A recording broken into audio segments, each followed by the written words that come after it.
Hello and welcome to another video from fantasyfootballscout.co.uk. Today I'm joined by Neale to look at the latest developments from this week's press conferences. Neale, how are you? All right, yeah, bit frazzled after all the press conferences today. There's a lot to wade through, so let's crack on with it. Yeah, no, exactly. And one of the things, because all the last couple of weeks during the international break, it's just been a sea of flags, mainly Yeah. yellow flags, internationalitis striking. So we've got lots and lots to get through to find out who's fit and who's not. So let's start off by looking at Wolves, and in particular a player who's very well owned, very popular. And if you don't own him, you should do, or not. But let's find out. Is he had a facial injury? Is he going to be fit and raring to go for their great home game against Huddersfield? It sounds very much like he is. Ooh. This is a tweet that Wolves have put out in the last half an hour, I believe. So we haven't seen the press conference ourselves, the video of it, but it sounds pretty unequivocal. The local media are reporting that as well, the Express and Star. It sounds like he's recovered. I think most people were fairly optimistic given the nature of it. It was a facial injury. They were talking about cheekbone injury, but he sounds like he's definitely in contention to play. And we'll obviously ratify that later on once we've seen the press conference in full. But I'd be very optimistic at this point if you're a Doherty owner. Great, that's great. Well, I am a Doherty owner, and yes, I am feeling very optimistic. Looking forward to fielding him. Some people are even talking about captaining him. Maybe not go that far. Yeah, I think we even raised that subject ourselves on Tuesday, so perhaps we're to blame for that. But Well, that'll be our fault then. yeah. But if it goes right, then obviously thank us. Anything else going on Wolves? Now, Johnny, we know Johnny's going to be out. Have we had any update about how long that's going to be for? Yeah, the Spanish FA declared him absent for 5 to 6 weeks, and that's been ratified this morning by Wolves themselves. It's going to be a 6-week layoff, so that would take him right till the end of 2018. So you've got Ruben Vinagre. Apologies for the pronunciation. He looks like he'll deputise on the left flank, and you think, well, 6 weeks isn't that long a time, but over Christmas, that's a big chunk of the season. I think that's probably about a quarter of the season. Around about 8 games that he'll miss. So he's an even more cut price option as a wing back. We haven't seen him much in action this season, so it remains to be seen how effective he is from a fantasy perspective. But I've heard talk that he's a more attacking Johnny, which you can imagine. Yeah. So I can't believe there's such a thing as possible. Okay, well, yeah, watch that space then for that. There's plenty of other options in the Wolves defence. There are, yeah. But no, it's always good to have some more options there. And now another player, Sigurdsson, who's one of a number of flags actually for Everton. But Richarlison even had one, but that was hauled away because he not only played but scored for Brazil during the international break. So what's happening on the Everton camp? This sounds positive as well. Again, this is frustrating because Everton's press conference is one of the few you can actually watch live on YouTube and you can stream it. Unfortunately, there were some technical issues. So Marco Silva was doing his best Norman Collier impression with the microphone dropouts. But anyway, the club have tweeted that he's going to be okay. Him and Andre Gomez, who was a doubt as well. Now, Andre Gomez isn't a big FPL name, but he does help Everton play better. But Sigurdsson sounds like he's fine. And as you mentioned there, Richarlison's got a clean bill of health. He played over the international break. So looking positive on the Everton midfield front anyway. Well, that's good as well. And that's also good news for those who have Richarlison and are thinking of captaining him. And I know many were hoping that Sigurdsson was available because obviously if you've got the creativity such as Gylfi offers, then that, in theory, should mean you've got better chances of scoring. Let's move over to Manchester United. That was another sea of flags, a whole bunch of flags going on there. What's the latest there, particularly with Martial, who was flagged and very popular, understandably, with I believe 6 goals in the last 5 games. Yeah, Mourinho's gone one better than saying he's fit. He says he's going to play tomorrow, so that's, you can't get much more certain than that. Fellaini seems to be back as well. Rashford and Pogba look like they're going to be fit. Lukaku's got a minor risk attached to him, but it looks positive from a United front. And as you say, Martial's the one who people will be interested in. He's attracted a lot of new owners over the past 5 weeks. So it looks like he's going to be able to play. Okay, well, this is good news. Suddenly all the flags are dropping. They're disappearing. Our teams are no longer yellow and red. Although at Liverpool, now a very popular player, Andrew Robertson, in defence, he hasn't been flagged, and the comments I was hearing might not lead to a flag, but they do worry me. So what's been happening? What's Klopp been saying about Robertson? Yeah, it's not an injury doubt per se. He won't get a flag in FPL, but he has given a press conference this morning or early this afternoon, and he was talking about Lallana's his only injury worry. So your big three are okay, Mane, Salah, Firmino. But he did mention that Andrew Robertson's only trained on Friday for the first time since returning from international duty. And he did use the phrase after 2 very intensive games for Scotland. Ooh. Which, is something you don't really want to add to your worries if you've got that many yellow flags already. It remains to be seen whether he'll play or not. I mean, Watford away is no easy task, but they have got Paris Saint-Germain next week, and then I think it's the Merseyside derby after that, is it, the following week? I wouldn't be entirely surprised if Moreno gets a run out. Now, that's just my interpretation of those quotes. It might be that Robertson plays. All that worries for nothing. But I'd be prepared, if you're a Robertson owner, for if that was sort of a coded warning that he might get a rest. But yeah, that's all we have on Robertson anyway from Klopp. Yeah. Now I have a particularly weak bench this week, so that does worry me as a Robertson owner. It's worth noting, top tip, if you've got very quick fingers, that the Liverpool lineup tends to come out 1 minute before the deadline. You have probably a window of around 30 seconds to look at it, make a decision, make that move, press the button, done. I know that Andy from the Scoutcast has done that before. I didn't do it last time that Robertson was out, but he took advantage of that. So if you're quick-fingered and you fancy making a move away from Robertson, there's a handy tip there. Let's move over to Leicester as well. Once again, another sea of flags there, particularly Maddison and Vardy as well. So what's the latest there from the Leicester camp? Yeah, again, positive. Maguire's going to be out. His knee injury is a bit more serious than Maddison. But Maddison is back in training. Now, when the press conference held yesterday, this is why it's important to actually watch the press conferences. There was a flurry of tweets saying, "No, he's back, he's fit, he's available." And what Puel actually said was, he's back in the training session. We will see tomorrow, but I think he can be in the squad.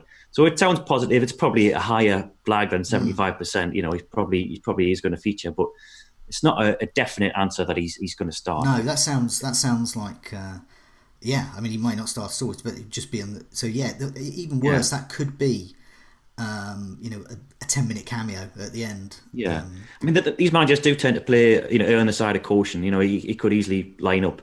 Puel did actually mention that Vardy's a minor doubt as well, with a groin injury, I think it was, but he has trained as well. So they're sort of in the same boat, Vardy and Maddison. I mean, we saw in the last Leicester game against Burnley, without some of their creativity, with their kind of key players, and they do lose a bit of edge. And some might look at the game they had with Burnley and say they should have scored, but they didn't. They're coming up against quite a resilient Brighton home defence, who do concede a lot of chances at home, but they don't concede a lot of goals as well. So this could be good news, possibly for those with a Brighton defender. Possibly. Or indeed Glenn Murray. Let's move over to now Spurs. Yeah, again, another team. Lots and lots of flags, particularly Trippier as well. Very well owned, popular player. What's the latest from Spurs? Yeah, Trippier, last time I looked, I think his ownership was topping 30%. Now he's out of this weekend's game, along with Davinson Sanchez. The good news from a Trippier owner perspective, or someone who's looking to get him in for Gameweek 15 for the fixture swing, is that his injury isn't serious. He's able to return to training by the end of this month. So it's the North London derby next, beginning of December. So hopefully he'll be back for that. Yeah. Davinson Sanchez is going to be out all the end of the year. But they do have Jan Vertonghen back in training, and it will be assessed before tomorrow. They also have Danny Rose in the final stages of his recovery, but he won't feature. Now, while I'm on the subject of Spurs, Pochettino was talking about his 3 Argentinians who arrived back late from international duty. So one of them's one fight, one's Eric Lamela. So you'd expect someone like one fight, I apologise again for the pronunciation, to play perhaps alongside Toby Alderweireld. But Lamela, I suppose you could see a bit of rotation there in central midfield. You might see perhaps Eriksen back in. Pochettino was talking about Eriksen's recovery and why they handled him so delicately before the international break, because they knew he would play twice for Denmark. So he might feature a bit more prominently now in the Premier League 11s. Yeah, okay, well that's that's some definite news as well. With Trippier, that owners of Trippier face a tricky one really, because you over Christmas you're going to want him. Yeah. Do you want to use 2 transfers, getting him in and out, maybe for missing a week or 2? I must admit, but for non-owners though, his price is probably going to come down, so I'll be keeping an eye on that, because I do like Kieran Trippier. So let's have a look at some of the other fixtures taking place as well, and some of the other injury news. I understand there was some positive news for Goodmanson owners like myself at Burnley. Yeah, positive, but not cast iron. Oh no! So again, I think the reason why, I can't vouch for this, but the reason why there's a flag still on an FPL is Dyche's quotes. So the clue is in what he says. If it's a definite he's going to play, then the flag will be removed. But I think because he said, and I've got the quote here, he's fine. I'm expecting him to be fine. Now, even if there's a tiny element of doubt, the word expecting him to be fine, then probably the flag will stay on. But it does sound quite positive. He's been in training this week. I've seen pictures of him in Defoe as well as back. Mm-hmm. And the fact that they're playing Monday night as well against Newcastle, that gives him an extra day of recovery. So I'd be very positive about him playing, I think. Well, I'm a Goodmanson owner. I'm gonna stick. I think it's too good a fixture, and it would be very annoying to take him out, especially for a hit, and then him play and then get a couple of assists against, let's be fair, not a very good Newcastle side, although they are getting a little better as well. Another team we haven't mentioned is City. So kind of news just in, really. What's developments there? Who's everyone fit, or any injuries? Yeah, I'm just in from watching this press conference actually. Bernardo Silva's out this weekend. Oh. Now he's a slight doubt for next Tuesday as well, which makes me think he's going to be back for Gameweek 14. But yeah, he's definitely going to be missing this weekend. De Bruyne is still out as well, so they could see Ilkay Gundogan in central midfield perhaps. Okay.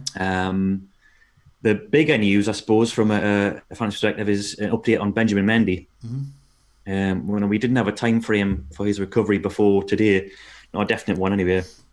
There's a lot of speculation in the media, but Pep has confirmed himself that he's going to be out for 10 to 12 weeks.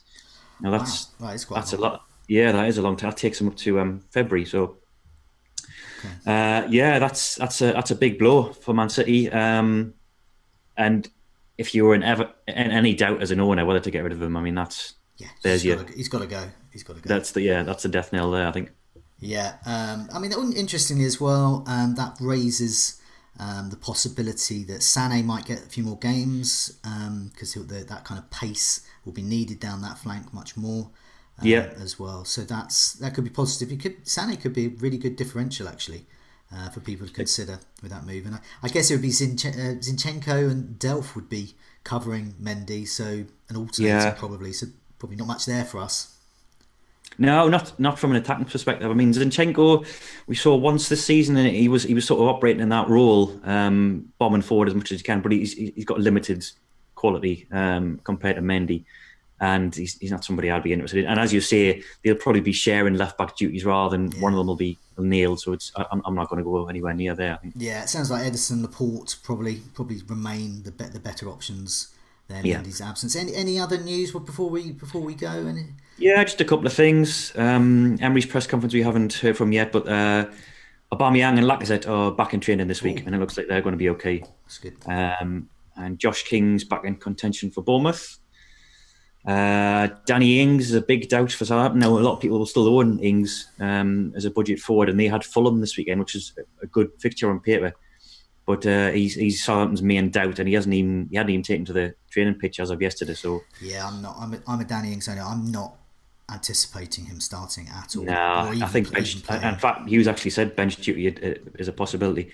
And one other thing I've noted down is Isaac Success and Roberto Pereira were late back from international duty, and I think arrived in the early hours of Thursday morning. So anybody who's thinking about blood and success this weekend might want to bear that in mind, because they've got Troy Deeney, who's been rested for 2 weeks over the international break, as an alternative. Yeah, he'll be fired up for that as well. Yeah. Just looking, just before we go, I just noted that good news for the injuries at Arsenal and Bournemouth.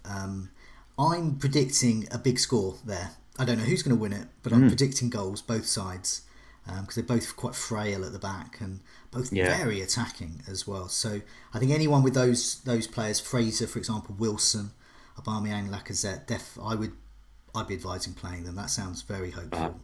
I'm keeping hold of Fraser for this game, especially. Yeah. Yeah, good. Me too. But for now, Neil, thanks so much for that. There was a lot to rattle through there. So hopefully that's put some people's mind at rest and helped make their decisions. But for now, good luck with the game week and goodbye. And to you, Joe. Goodbye.